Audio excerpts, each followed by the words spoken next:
आज का हमारा टॉपिक है use matrices to solve the following system of linear equations. ये सिस्टम ऑफ लीनियर इक्वेशंस का एक क्वेश्चन है और हमें कहा गया कि आप मैट्रिसेस को यूज़ करके इस सिस्टम ऑफ लीनियर इक्वेशंस को सॉल्व करें। और इस सिस्टम ऑफ लीनियर इक्वेशंस को सॉल्व करने का मतलब ये है कि एक्स वाई और जी, इनमें तीन वेरिएबल्स हैं एक्स वाई और जी, इनको फाइंड करें, इनका आंसर निकालें, इनकी वैल्यूज़ निकालें। तो ये इसका सोल्यूशन। ठीक है। सिस्टम ऑफ लीनियर इक्वेशंस का सॉल्व करने के तीन मेथड होते हैं। फर्स्ट ईयर की बुक में तीन मेथड हैं और पहला मेथड हमने क्रैमर रूल का पढ़ा है। इससे पहले क्रैमर रूल से भी ये क्वेश्चन सॉल्व हो सकता है। वो कैसे होता है? वो शॉर्टकट मेथड होता है, वो जल्दी मतलब उसमें जो होती है ना सिंप्लीफिकेशंस कम होती हैं, जबकि ये मेथड थोड़ा सा लेंथी होता है, सिंप्लीफिकेशन ज़्यादा होती हैं, कैलकुलेशन ज़्यादा होती हैं इसमें। लेकिन ये है कि बाज़ दफ़ा पेपर में आता है कि आप इस मेथड से सॉल्व करें, तो फिर आपने उसी मेथड से सॉल्व करना होता है। तो इससे पहले हमने क्रैमर रूल वाला पढ़ा था। आज हमने मैट्रिसेस को यूज़ करके system of linear equation solve करना है। इसके बाद हम सॉल्व करेंगे रिड्यूस इचलान फॉर्म से, और फिर इचलान फॉर्म से भी सॉल्व करेंगे। तो स्टेप बाय स्टेप इस तरह हम चलेंगे। तो आज हमने सॉल्व करना है use matrices to solve the following system of linear equation. Matrices को यूज़ करके सॉल्व करना है। तो मैट्रिसेस का तरीकाकार ये होता है कि सबसे पहले आप ए ले लें, यहाँ पे कोफिशिएंट मैट्रिक्स ले लें। कोफिशिएंट मैट्रिक्स का मतलब ये है कोफिशिएंट्स ले लें इनके 1 -2 1 1 -2 1, इधर से 3 1 -2 3 1 -2। अब यहाँ देखें x, पहला हम x क्या लिखते होते हैं, यहाँ पे x की वैल्यू 3 थी 3 लिखी, यहाँ पे 1 थी हमने 1 लिखी। अब यहाँ पे x है ही नहीं, तो इसका मतलब x के 0 लिखेंगे। y का कोफिशिएंट 1 है और z का -1 है, ये आ जाता है a। और दूसरा हम लिखते होते हैं x का मतलब ये होता है उसमें आपने वो वेरिएबल्स लिखने हैं जो यहाँ पे मौजूद हो, x y z। बाज़ क्वेश्चन में यहाँ पे x1 x2 x3 होता है तो इधर कुछ भी हो सकता है। तो यहाँ पे x y z है, तो आपने यहाँ पे x y z लिखना है। और तीसरा हम लेते होते हैं बी का। बी में हम लिखते होते हैं इस तरफ वाले कांस्टेंट जिनमें के साथ वेरिएबल नहीं होता, -1 4 1 -1 4 1। अब इसको आप फिर यूँ लिखते हैं ए एक्स इक्वल टू बी। तो यहाँ से हमें फाइंड करना होता है एक्स। एक्चुअली एक्स का मतलब एक्स वाई जी, ये पूरा फाइंड करना होता है। तो आप इसको यूँ लिख सकते हैं, ए इधर आ जाता है, इधर आके बन जाता है ए इनवर्स और बी। तो ये एक्चुअली असल में हमारे पास जो होता है ना रिलेशन होता है। ए इनवर्स हमें फाइंड करना होता है और बी तो हमें गिवन होता है। तो इन दोनों को हम मल्टीप्लाई करते हैं, ए इनवर्स को और बी को, तो हमारे पास एक्स का आंसर आ जाता है। तो सबसे पहले हमें ए इनवर्स फाइंड करना है, इसका मतलब है बी तो हमारे पास है। तो ए इनवर्स कैसे फाइंड होता है? Adjoint of A divided by determinant of A, ये इनवर्स का फार्मूला होता है। इनवर्स हम पहले भी फाइंड करते रहे, अगर आपको आता है तो फिर तो मतलब आपको आता है। इनवर्स आप पहले एडजॉइंट निकालते हैं, फिर डिटर्मिनेंट से डिवाइड कर देते हैं, तो एडजॉइंट आ जाता है। और अगर नहीं आता तो मैं यहाँ पे भी समझा देता हूँ, और अगर डिटेल में समझना है तो इसकी सेपरेट वीडियो है, एडजॉइंट की भी सेपरेट वीडियो बनी है और डिटर्मिनेंट की। तो खैर मैं यहाँ पे पहले डिटर्मिनेंट लेता हूँ ए का। ए का डिटर्मिनेंट लेने का तरीकाकार ये होता है, 1 यहाँ से पहला एलिमेंट लिया, 1 इंटू इस कॉलम इस रो को छोड़ दे, इन चारों का डिटर्मिनेंट लेने, 1 -1 मल्टीप्लाई होगा तो -1 -2 1 2 -2 और यहाँ पे हम माइनस लिखते होते हैं। उसके बाद ये -2 है तो ये -2 यहाँ आ जाएगा। ठीक है, हमेशा पहले वाले के साथ यहाँ प्लस होता है, फिर माइनस होता है दोबारा।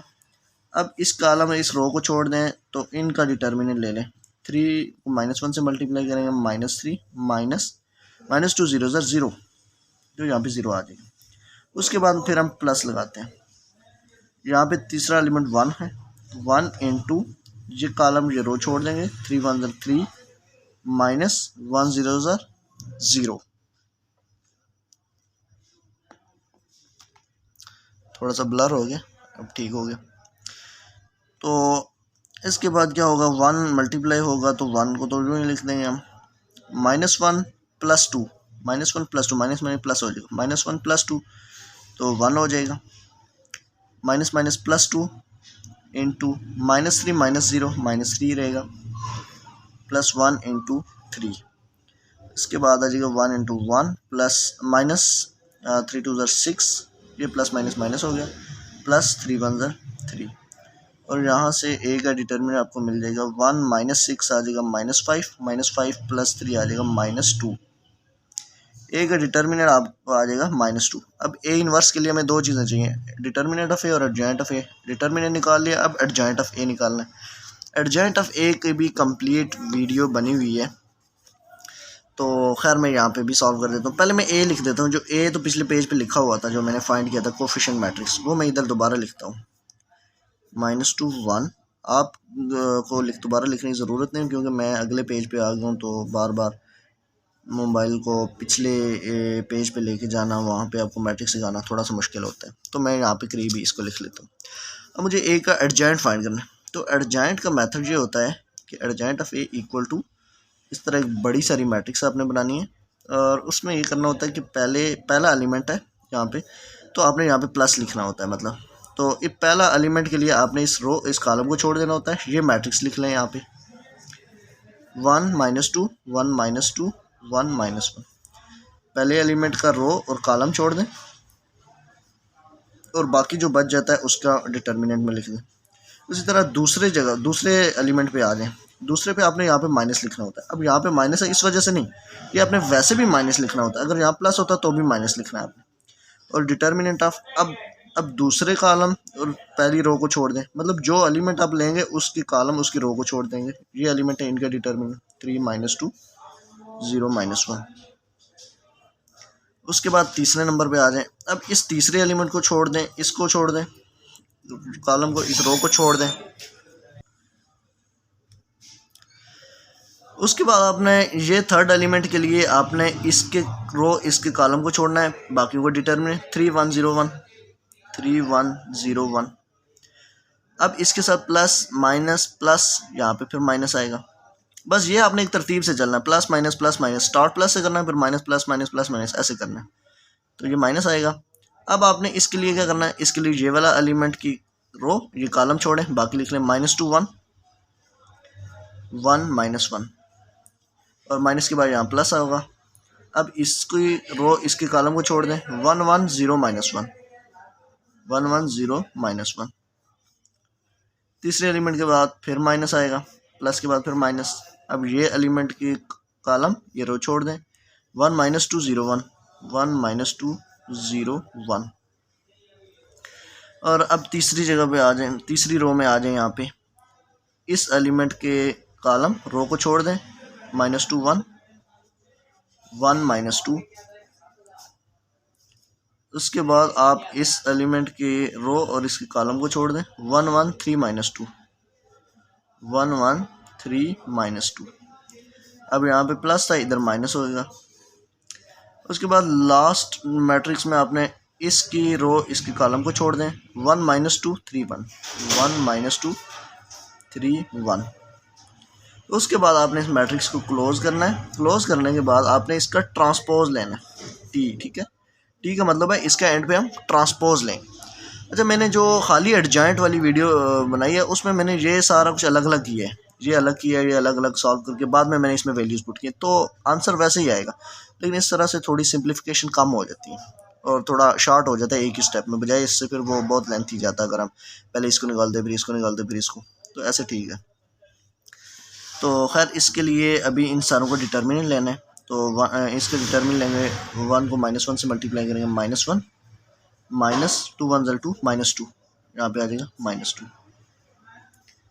यहाँ पे आ जाएगा माइनस इंटू 3 1 3 -3 -2 0 0 आ जाएगा। यहाँ पे आए 3 1 3 -1 0 0 3 -0, इधर आ जाएगा माइनस इंटू 2 1 2 -1 1 1, यहाँ पे आएगा -1 -0 माइनस इंटू 1 1 -0। यहाँ पे मैं सिंपल इनका मैट्रिक्स निकाल रहा हूँ, 2 क्रॉस 2 का आपको लेना आता है, कैसे डिटर्मिनेंट लेते हैं। इसका आ जाएगा 2 2 4 -1 1 1 -2 1 2 -3 1 3 1 1 1 माइनस माइनस प्लस हो जाएगा इस दफ़ा, और 3 2 6। और इसका ट्रांसपोज लेना नहीं भूलना आपने, इक्वल टू,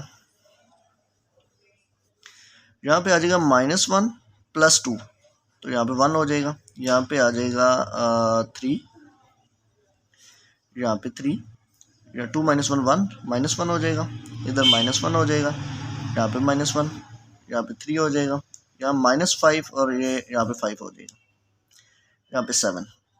और इसका ट्रांसपोज लेना बिल्कुल भी नहीं भूलना। अब एडजॉइंट ऑफ ए आपके पास आ जाएगा, इसका ट्रांसपोज लेने अब तो आपके पास एडजॉइंट आ जाएगा 1 3 3, ये कॉलम में आ जाएगा, -1 -1 ये रो भी कॉलम बन गई, ये तीसरी रो तीसरा कॉलम बन जाएगी। अब ये आपके पास डिटर्मिनेंट आ गया, सॉरी एडजॉइंट आ गया, और डिटर्मिनेंट तो आपने पहले ही फाइंड कर लिया था, उसका आंसर -2 था। अब ए इनवर्स एक्चुअली हम फाइंड कर रहे थे, तो ए इनवर्स का फार्मूला हमने लिखा था adjoint of A divided by determinant of A. तो एडजॉइंट ऑफ ए अभी अभी हमने निकाला है, मैं दोबारा देखता हूँ क्या है, 1 - 1 3, 1 - 1 3, इसके बाद है 3 - 1 5, 3 - 1 5, इसके बाद है 3 - 1 7, 3 - 1 7 divided by determinant of A, determinant आया था -2। ये तो इसको हम यूँ लिख सकते हैं -1/2 को इधर भी लिख सकते हैं बाहर, क्योंकि ये डिवाइड हो रहा है तो यहाँ भी डिवाइड ही होगा, इक्वल टू -1/2। बाकी को मैं ऐसे ही लिख देता हूँ, 3 - 1 5, 3 - 1 7। ये हो गया ए का इन्वर्स। आप ऐसे भी कर सकते हैं कि इस -1/2 को सारी एलिमेंट के साथ डिवाइड कर दें, लेकिन यहाँ पे हमने डिवाइड नहीं करना, क्योंकि आगे हमें मैं बताता हूँ कि आगे मैं अगला स्टेप करूँगा, आपको खुद समझ आ जाएगी कि इसको डिवाइड क्यों नहीं करना। तो असल में हमें क्या निकालना था, x = ए इनवर्स b, ये लिखा हुआ था रिलेशन लास्ट में, इसके लिए ये मैंने ए इनवर्स निकाला था। तो ए इनवर्स आप यहाँ पे पुट करते हैं, ए इनवर्स हमारे पास आया -1/2, ये आ जाएगा -1/2, 1/2 है, मैं इक्वल को थोड़ा पीछे कर लेता हूँ, और इसका आ गया 1 - 1 3, 3 - 1 5, 3 - 1 7, ए इनवर्स की जगह मैंने ये लिख दिया। अब आगे मैंने बी लिखना है, और बी मेरे पास ये था, इसको सॉल्व करने की ज़रूरत नहीं, क्वेश्चन में से निकाल सकते हैं, -1 4 1, -1 4 1। अब क्या करना है, इन दोनों को आपस में मल्टीप्लाई करना है। मैंने ये 1/2 इस वजह से नहीं डिवाइड किया कि अगर मैं करता फिर इन दोनों को मल्टीप्लाई करना मुश्किल हो जाता, तो आसान इसी तरह है कि इसको अलग ही छोड़ दें। अब यहाँ से इनको मल्टीप्लाई कर दें। मल्टीप्लाई कैसे होता है, first to first column, 1 1 1 -1 plus, यानी कि नहीं, -1 4 से मल्टीप्लाई को तो ये -4 आएगा, यहाँ से ये -4 हो जाएगा, ये इससे मल्टीप्लाई होगा तो +3 आ जाएगा। ठीक है, अब फर्स्ट रो एक ही कॉलम है, अब सेकंड रो सेकंड कॉलम में आ जाए। तो अब यहाँ से देखें, हम सेकंड रो पे चले गए, तो यहाँ पे हमने नीचे लिखना है, यहाँ आगे नहीं लिखना। ठीक है, यहाँ रो को देखना होता है। फर्स्ट रो में जब तक हैं तो फर्स्ट रो में लिखते हैं आगे आगे, और जब आप इधर से सेकंड रो में आए तो इधर नीचे आएंगे आप सेकंड रो में, और इधर थर्ड रो में आएंगे तो इधर भी थर्ड रो। तो ये थर्ड रो को फर्स्ट कॉलम से मल्टीप्लाई करेंगे, 3 1 3 -3 -4 5 5 1 5 +5 3। अब इस रो को इस कॉलम से -3 -4 +7 ये आ जाएगा हमारे पास, इक्वल टू -1/2 -1 -4 -5 +3 आ जाएगा -2 -3 -4 -7 +5 -2 -7 +7 यहाँ पे आ जाएगा 0। अब आप इस -1/2 को अंदर डिवाइड कर सकते हैं, तो -2 डिवाइडेड बाई -2 आ जाएगा 1, -2 डिवाइडेड बाई -2 आ जाएगा 1, और इधर 0 डिवाइडेड बाई -2 आएगा तो वो 0 ही रहेगा। और इधर हमारे पास क्या चल रहा है, x, और x एक्चुअली किसके इक्वल था, x हमने कहा था ये x/z के बराबर है, तो ये आ जाएगा x y और z।